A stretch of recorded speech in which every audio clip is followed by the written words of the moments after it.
The 2026 World Cup was supposed to be the biggest celebration football has ever staged. 48 teams, 3 host nations, a tournament built to bring the world together. But for one team, the experience has looked nothing like a celebration at all. And now, after weeks of formal complaints and public frustration, something has actually changed. Picture this: a flight that should take roughly 40 minutes, a distance of just over 100 miles, and instead, 5 full hours of travel, security checks, and immigration processing undertaken the day before a World Cup match and repeated immediately after it. That's what Iran's national team has been living through since this tournament began. So, what's really happening here? And why has the situation just shifted in Iran's favor days before their final group game? Let's break it down. Start with the background, because understanding exactly what Iran's squad has been dealing with is essential to appreciating why this latest development matters so much. Iran qualified for this World Cup on merit like every other nation in the competition, earning their place through a qualifying campaign that by any normal standard should have set them up for a tournament experience identical to every other participating country. Group G placed them alongside Belgium, Egypt, and New Zealand, a genuinely competitive draw that gave Iran a realistic chance of advancing if they could prepare and perform at their best. Instead, Iran entered this World Cup in a situation no team has faced in the tournament's history. Their country had been engaged in a 3-month military conflict involving the United States and Israel, with a formal truce only recently reached before the tournament began.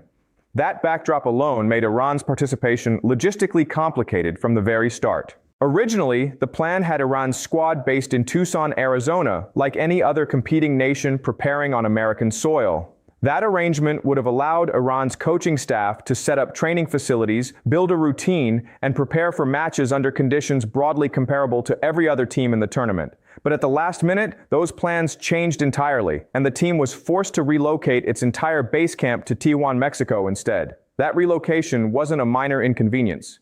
It meant every single time Iran needed to travel to a match inside the United States, they were crossing an international border, not just a state line. FIFA's own tournament regulations, specifically Article 18.3, state that teams should travel from their base camp to the match venue one day before match day and return to their base camp after the match. For every other nation in this tournament, that's a routine logistical instruction. The kind of detail that barely registers, because crossing from a training base to a stadium typically involves nothing more than a short coach journey within the same country. For Iran, it became something else entirely. A process involving passport control, customs, and security screening every single time, layered on top of all the normal demands of preparing for a World Cup match. Here's where things get interesting, because the human cost of this arrangement became impossible to ignore almost immediately. Iran's opening match was a 2-2 draw against New Zealand at SoFi Stadium in Englewood, California. A genuinely credible result against tournament opposition, given everything the squad had already navigated just to reach kickoff.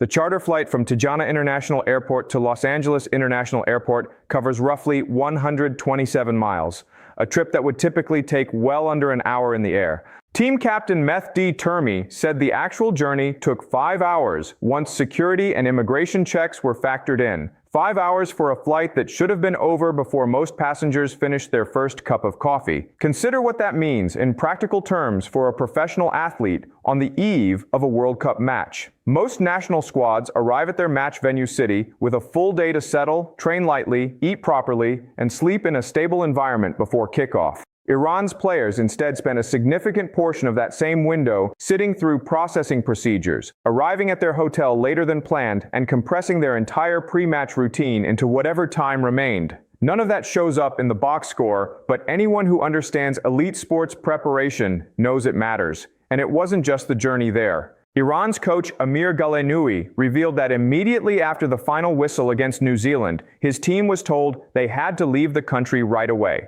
Speaking through an interpreter, he didn't hide his frustration. They didn't even give us time to recover. He said after the game, they told us we had to leave immediately. He explained how important recovery time is for any team at this level, and how being asked to board a plane straight back to their Tijuana camp rather than staying overnight in Los Angeles, as most visiting nations would, left his squad genuinely troubled by the entire experience.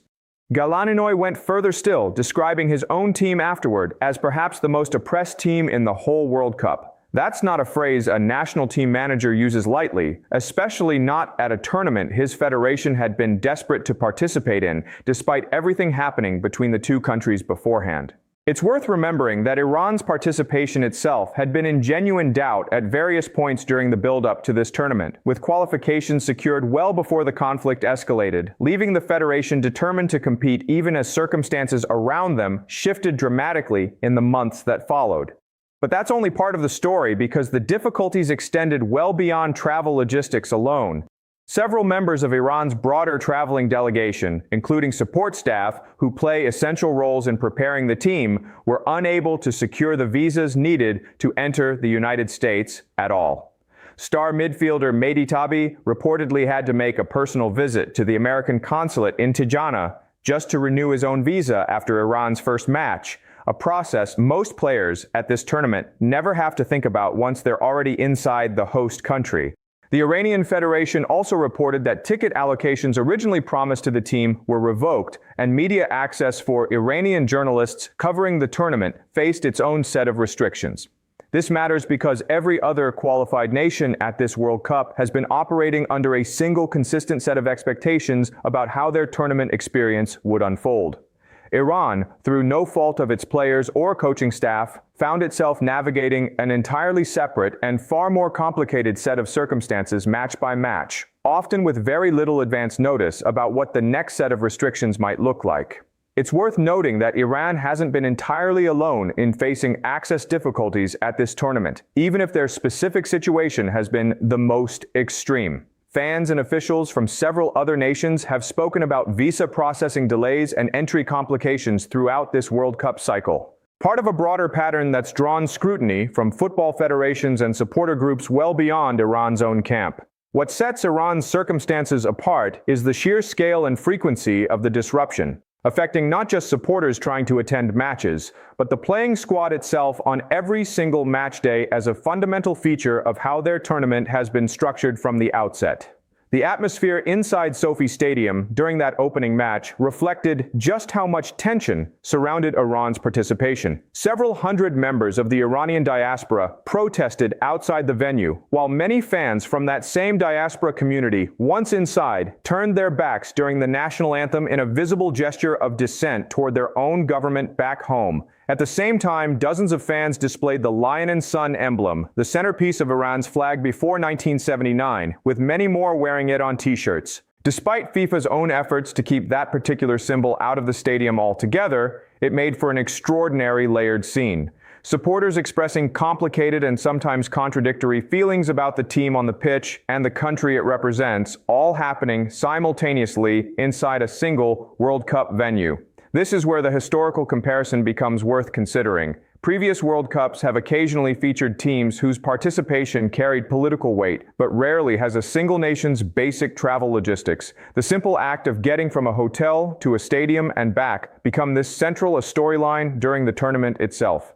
FIFA has navigated political sensitivities around hosting decisions before, but the day-to-day operational disadvantage Iran experienced with a competitor's official base camp located in an entirely different country from the matches it was playing doesn't have a clean precedent in the tournament's history. Other World Cups have certainly featured their own access controversies. Previous editions have seen disputes over fan visas, media credentialing complications, and the occasional team complaining about unfair scheduling relative to rivals in their group.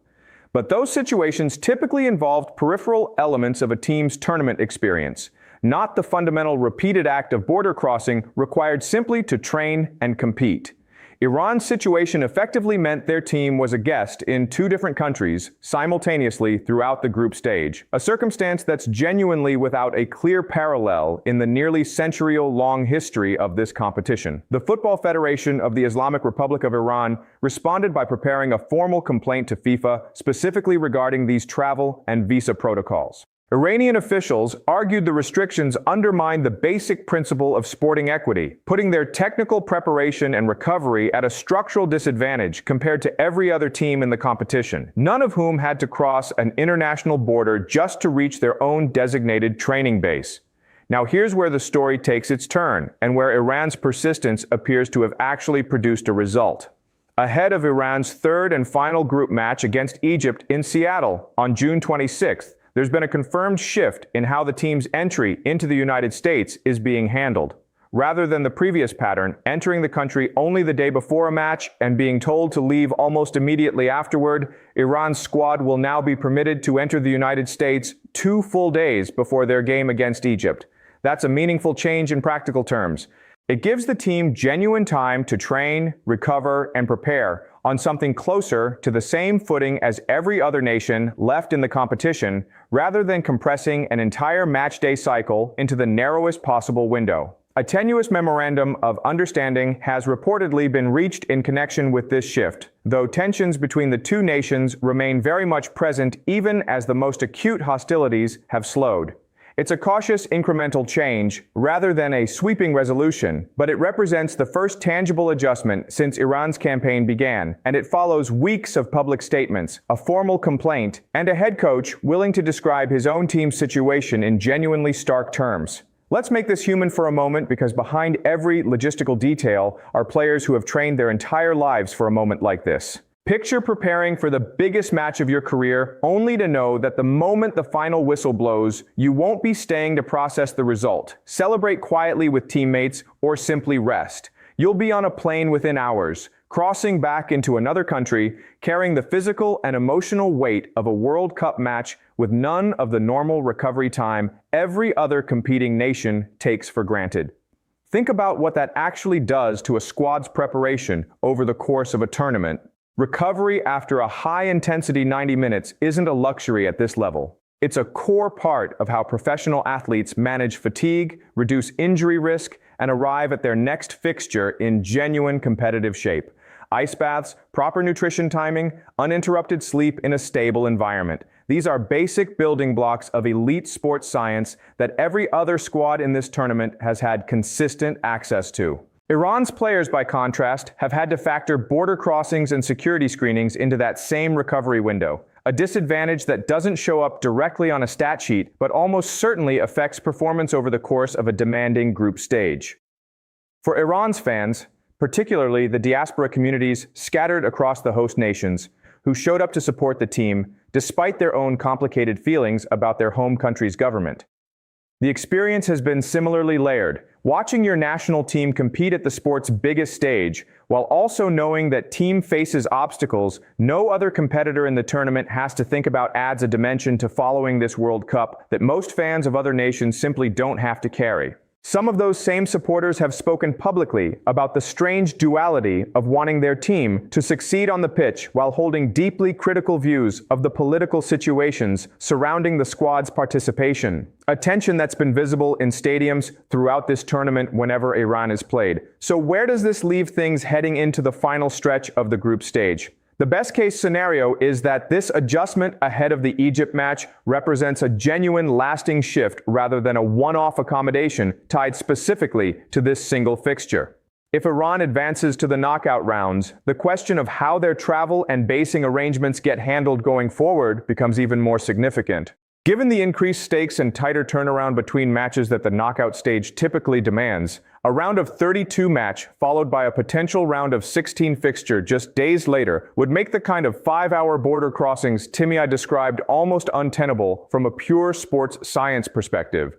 Regardless of how politically sensitive the broader situation remains, the more uncertain scenario is that this remains an isolated match-specific easing of restrictions rather than a broader resolution to the underlying logistical disadvantage Iran's team has dealt with since the tournament's earliest planning stages. Iranian officials have made clear their formal complaint to FIFA addressed the entire pattern of restrictions, not simply the travel windows around individual fixtures, and whether the rest of those concerns, including visa access for support staff, restored ticket allocations for traveling fans, and unrestricted media access, get meaningfully addressed, remains to be seen. FIFA itself has stayed relatively quiet on the specifics publicly, leaving most of the detailed commentary to come from Iranian officials and players directly, rather than from the tournament's organizing body. There's also a broader question worth considering about what this entire situation means for how future World Cups get planned and awarded. Co-hosting arrangements across multiple nations, like the one used for this tournament, inherently create scenarios where a team's relationship with one host country might differ dramatically from its relationship with another. Iran's situation, while extreme, raises a structural question that FIFA may need to grapple with more directly before any future multinational hosting bids move forward, about how a team's basic logistics get protected when geopolitical tensions exist between that team's nation and one of the tournament's hosts. So, here's where things stand. Iran arrived at this World Cup facing logistical circumstances unlike anything any other team in the tournament has experienced. Forced into a base camp in a different country entirely, enduring 5-hour journeys for trips that should take under an hour, and being told to leave the host nation almost immediately after their own matches. Their coach called it the most oppressed situation in the entire competition. Their federation filed a formal complaint, and now, just days before a decisive final group game against Egypt, there's been a real confirmed change in how their entry into the United States will be handled. What do you think? Does this shift represent genuine progress, or is it simply a narrow accommodation tied to one match? And how much do you think these extraordinary circumstances have affected Iran's performances so far on the pitch this tournament?